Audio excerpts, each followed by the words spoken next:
بول نہیں سکتا ہے۔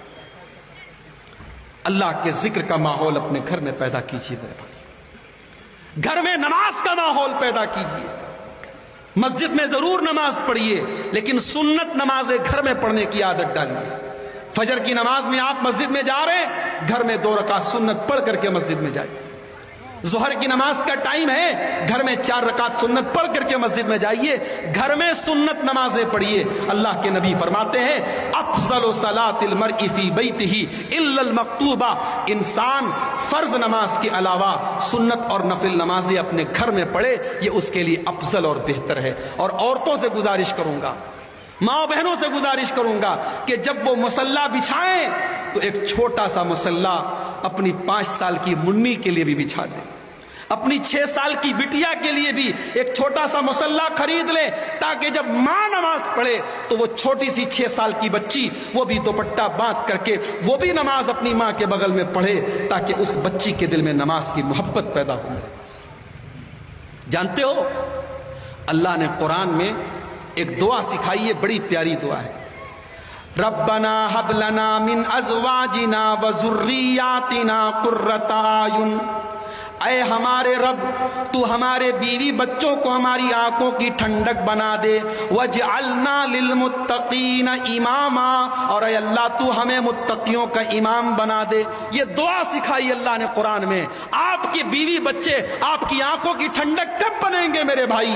جب آپ فجر کی نماز میں مسجد میں جائیں گے اور آپ کا بیٹا پہلی صف میں امام کے پیچھے بیٹھا ہوگا، وہ منظر دیکھ کر کے آپ کا دل باغ باغ ہو جائے گا اور آپ کی آنکھوں کو ٹھنڈک ملے گی۔ جب آپ کی جوان بیٹی گھر سے پردے میں نکلے گی تب آپ کی آنکھوں کو ٹھنڈک ملے گی۔ جب آپ کی بیوی صبح سویرے گھر میں مصلی پر بیٹھ کر قرآن کی تلاوت کرے گی تب آپ کے آنکھوں کو ٹھنڈک ملے گی۔ اے اللہ تو ہمارے بیوی بچوں کو ہماری آنکھوں کی ٹھنڈک بنا دے۔ یہ دعا سکھائی اللہ کے پیارے نبی۔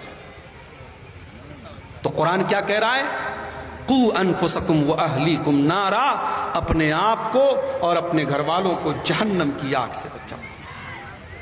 اگر اپنے گھر والوں کو جہنم کی آگ سے بچانا چاہتے ہو، اگر آپ کے گھر کی لڑکیاں جوان ہو گئی ہیں، انہیں شرم و حیا کی تعلیم دو، انہیں پردہ کی تعلیم دو، انہیں قرآن کی یہ آیت پڑھ کر کے سناؤ، وَلَا تَبَرَّجْنَا تَبَرُّجَ الْجَاهِلِيَّةِ الْأُولَىٰ، اے مسلمان عورتوں جب تم گھر سے نکلا کرو تو بناؤ سنگھار کر کے، میک اپ کر کے، سج دھج کر کے نہ نکلا کرو۔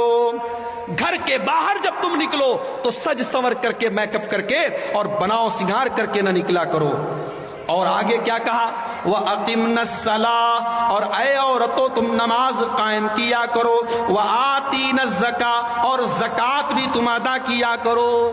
آج ہماری بہت ساری عورتیں ہیں، ان کے پاس 7.5 تولہ سونا ہے، ان کے پاس 52.5 تولہ چاندی ہے، مگر اس کی زکوٰۃ وہ نہیں نکالتی ہیں، کیونکہ ان کو مسئلہ پتہ ہی نہیں ہے۔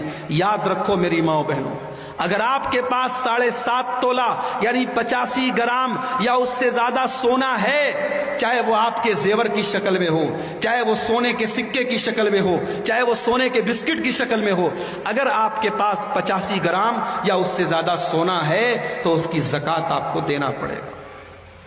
اور اگر